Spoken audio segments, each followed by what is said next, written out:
আসসালামু আলাইকুম। Secondary school বিডির পক্ষ থেকে সবাইকে অনেক অনেক স্বাগতম। তো আজকে টিউটোরিয়ালে আমরা দেখাবো একটি নতুন কভার পেজ কীভাবে তৈরি করা যায়। সেই কভার পেজের মাধ্যমে শিক্ষার্থীগণ তারা তাদের চলমান পরিস্থিতিতে একটা অ্যাসাইনমেন্ট জমা দিতে পারবে। তো এই লক্ষ্যে আজকে টিউটোরিয়ালটি শুরু করতে যাচ্ছি। আমি শুরুতে একটি কভার পেজের ব্যাকগ্রাউন্ড ডাউনলোড করে রেখেছিলাম, সেখান থেকে আমি শিক্ষার্থীদের দেখাবো যে কীভাবে আমি একটি সুন্দর কভার পেজ তৈরি করতে পারি। তো প্রিয় শিক্ষার্থীবৃন্দ, আমরা লিখতে যাচ্ছি আমাদের প্রতিষ্ঠানের নাম কভার পেজের ভিতর। আমরা প্রতিষ্ঠানের নামটি লিখব, লেখা চলছে।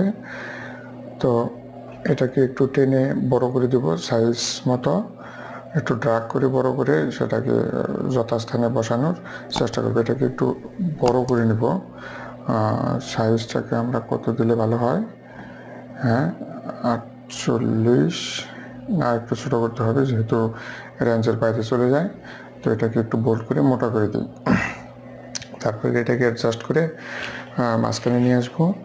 এটাকে কালারটা একটু চেঞ্জ করলে মনে হয় ভালো হয়। তো আমরা দেখব কোন কালারটা এখানে ব্যবহার করা। নো, এটাও তেমনটা সুবিধা মনে হচ্ছে না।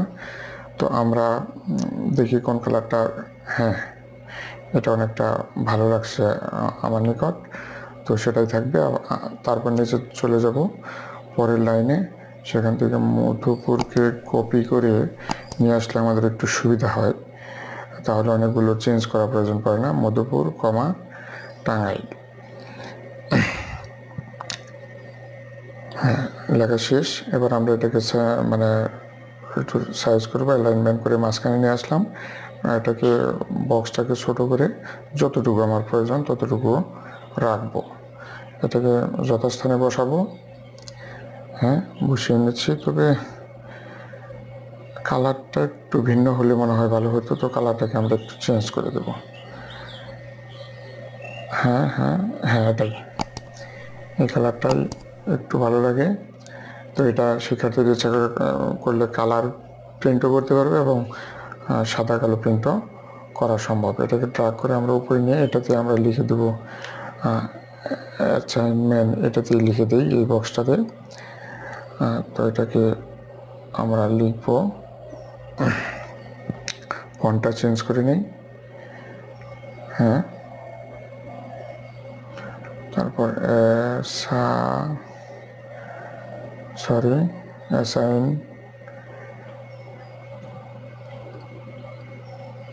অ্যাসাইনমেন্ট মানে ভিতরে চলে গেছে। এটাকে আমরা মিডিলে নিয়ে আসবো, একটু মিডিলে নিয়ে আসি।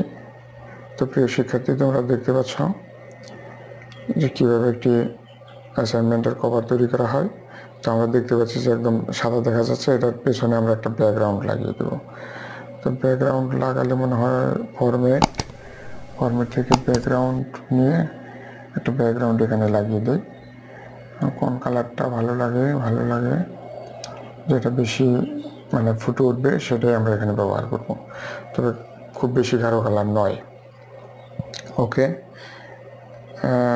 নো, এই কালারটা একটু ভালো লাগে। এটাকে আমরা একটু নতুন সিস্টেম করে নেব। টান দিয়ে ছোট করে দিই। ঠিক অনুরূপ ওটা আবার এই পাশে আমরা আরও ছোট করে দেব।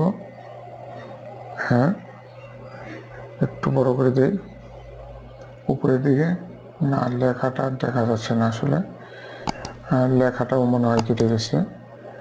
আচ্ছা, আমরা এটাকে যদি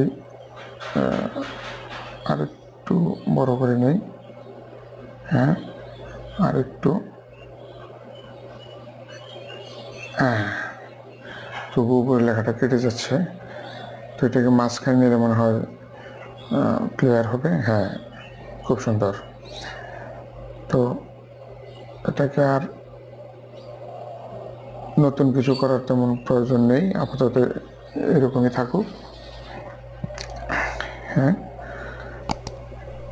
তো নেক্সট আমরা এটাকে একটু বোল্ড করে দিয়ে মোটা করে দেবো লেখাটাকে। তারপর আমরা চলে যাব নিচের যে তথ্যপাত্রগুলো দিতে হয়, সে তথ্যপাত্রগুলো এখানে প্রয়োগ করব। দিতে হবে বিষয়ের নাম, বিষয়ের নাম আমরা এটাকে ড্রাগ করে বড় করে দেব যতটুকু আমাদের লাইনে থাকা প্রয়োজন। আর বিষয়ের নামটা আমরা বাম পাশে নিয়ে আসব। তো তারপর এটুকু তো লেখা হয়ে যাবে। হ্যাঁ, এটা এখানেই থাকুক। আমরা নেক্সট আরেকটা লাইন নিয়ে আসি। এখানে শিক্ষার্থীর কিছু তথ্য প্রয়োজন পড়বে। শিক্ষার্থীর নাম। তো এর ফাঁকে শিক্ষার্থীদের বলে রাখি যে এই অ্যাসাইনমেন্টের কভারটি আমি এই ভিডিও ডেসক্রিপশন বক্সে দিয়ে দেব লিঙ্ক করে, সেখান থেকে ইচ্ছা করলে তারা কপি করে নিতে পারবে। হ্যাঁ, আমরা নেক্সট পরেরটা যাব। শিক্ষার্থীর রুল, শ্রেণী রুল ব্যবহার করতে হবে। শ্রেণীর পর একটু দূরে গিয়ে শাখা, তারপর আর একটু স্পেস দিয়ে রুল। কিন্তু রুলের পরে তেমনটা জায়গা থাকে না, এখানে আমরা একটু ট্রাক করে বড় করে দেবো, অথবা আমরা এগুলোকে একটু চাপিয়ে দিতে পারি। হ্যাঁ, আমরা একটু চাপিয়ে দিচ্ছি। হ্যাঁ, তারপর এখানে রুল ব্যবহার করব। এটাকে আমরা ডিলিট করে দিই। ডিলিট করে আমরা এই টেক্সট বক্সটাকে আরেকটা কপি করে নিয়ে আসি নিচে। এখানে শিক্ষকের নাম দেওয়া প্রয়োজন, বা এগুলো বিভাগের নাম দিয়ে দিলাম। যারা নবম শ্রেণী বা দশম শ্রেণী থাকবে তারা তাদের বিজ্ঞান, মানবিক ইত্যাদি বিভাগ ব্যবহার করবে। আমরা ড্রাগ করে আরেকটা টেক্সট বক্স নিচ্ছি, সেখান থেকে লেখা জমার তারিখ এখানে দেব। একটু ডিজাইনের স্বার্থে আমরা শিক্ষকের নামটা নিচে দিয়ে দেব। এখানে আমরা শিক্ষকের নাম দিতে পারি। আমরা এখানে শিক্ষকের নাম ব্যবহার করব। শিক্ষকের নাম এটাকে উঠিয়ে দিব। তো এই বক্সটাতে শিক্ষকের নাম দেওয়া থাকবে। আমরা একটু উপরে নিয়ে নেই। হ্যাঁ, এটাকে উপরে নিয়ে নেই, এটাকে একটু বড় করে দেব যাতে করে নামটি লেখা অনেকটা সহজ হয়।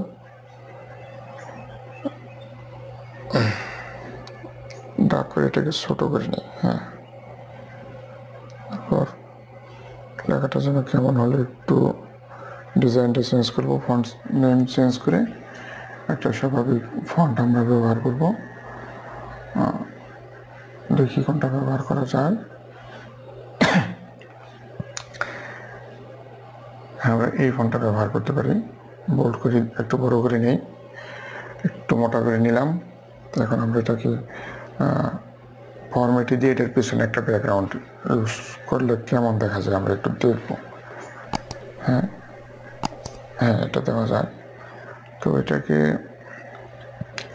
ব্যাকগ্রাউন্ডটাকে একটু পরিবর্তন করলে ভালো হয়। আমরা এটাকে একটু ভিন্ন আঙ্গিকে করার চেষ্টা করছি। হ্যাঁ, এই পাশটাকে একটু বড় করে দিই। হ্যাঁ, একটু বড় করে দিই, একটু অ্যাঙ্গেল করে দিব। এটাকে মাঝখানে নিয়ে আসবো। হ্যাঁ, তারপরেও একটু চেঞ্জ করার প্রয়োজন আসলে। Format change. হ্যাঁ, এইভাবে আসতে এটাকে একটু নামিয়ে দিই। হ্যাঁ, আপাতত চলবে। এই জায়গাটাকে শিক্ষকের নাম লেখার জায়গাটাতে আমরা একটু ভিন্ন কালার করে দেব। ভিন্ন কালার করে দিই, হালকা একটা কালার, হালকা একটা শেড ইউজ করব। শেড ইউজ করছি। তারপর মোটামুটি কিন্তু কাজ শেষ প্রিয় শিক্ষার্থী, মোটামুটি কাজ শেষ। ওটা দেখা যাচ্ছে না, আসলে দেখা যাবে ওটা উপরে হয়ে রয়েছে। আমরা তো এই ডিজাইনটাকে আরও সুন্দর করতে পারবো। ভিন্ন ভিন্ন প্রিন্ট প্রিভিউ দিয়ে দেখছি আমরা কেমন দেখা যাচ্ছে, সুন্দর দেখা যাচ্ছে। আসলে সময় নিয়ে করলে আরও সুন্দর ডিজাইন করা সম্ভব। তো লেখার ফন্টগুলোকে একটু পরিবর্তন করা যায় কিনা, করলে মনে হয় ভালো হতো। না, ঠিক আছে, এটাকে ড্রাগ করে আরেকটা দিয়ে দেবো, শিক্ষার্থীদের যোগাযোগের ঠিকানা। আসলে তাদের সাথে যোগাযোগ করাটা বর্তমান সময়ে কঠিন। অনেকেরই ফোন নাম্বার সঠিক নেই। ঠিকানা, যোগাযোগের ঠিকানা, মোবাইল নাম্বার সহ এরকম একটি ঠিকানা আমাদের দরকার, যে কোনো সময় যেন তাদেরকে আমরা পেতে পারি। এটাকে একটু ছোট করে দেবো, ফন্ট হয়ে যাবে। এটাকে ড্রাগ করে বড় করে দেই যতটুকু প্রয়োজন। হ্যাঁ, এটাকে আর একটু ফন্টটা চেঞ্জ করে দেবো, শুধু নিয়মজি ব্যবহার করবো। হ্যাঁ, এটাকে আরও ছোটো করে দেই। শিক্ষার্থীরা এখানে তাদের যোগাযোগের ঠিকানাটা লিখতে পারবে কভার পেজের ভিতর। আর আসলে এই ফন্টগুলো ভালো দেখা যাচ্ছে না, একটু স্বাভাবিক ফন্ট ব্যবহার করবো সবটাতেই, শুধু নিয়মজি। তো শিক্ষার্থী, আমার কাজ প্রায় শেষের দিকে, আমি এটা চেঞ্জ করেই কাজটা শেষ করে দেব। তো টিউটোরিয়ালটি কেমন লাগলো নিশ্চয়ই কমেন্ট বক্সের মাধ্যমে লিখে আমাদেরকে জানাবে। সেই সাথে এটি প্রয়োজন পড়লে ডেসক্রিপশন বক্স থেকে ডাউনলোড করে নিতে পারবেন, সেই লিঙ্কটি আমি এখানে দিয়ে দেব। তো প্রিয় শিক্ষার্থী, আজকের এই টিউটোরিয়ালটির মাধ্যমে তোমরা তোমাদের অ্যাসাইনমেন্টের কভার পেজ তৈরি করতে শিখলে এবং এখান থেকে তোমরা প্রয়োজনে এই অ্যাসাইনমেন্টই তোমরা ব্যবহার করতে পারবে। একটি সুন্দর অ্যাসাইনমেন্ট তৈরি হয়ে গেছে। এটা সাদা কালো বা রঙিন উভয় রঙেই প্রিন্ট করা যাবে। আর এটাকে এডিট করার জন্য আমি ওই অপশন দিয়েই রাখবো, যে শিক্ষার্থীরা যেন এখানে এডিট করতে পারে। তো এই ছিল আজকের টিউটোরিয়াল। সবাইকে অসংখ্য ধন্যবাদ।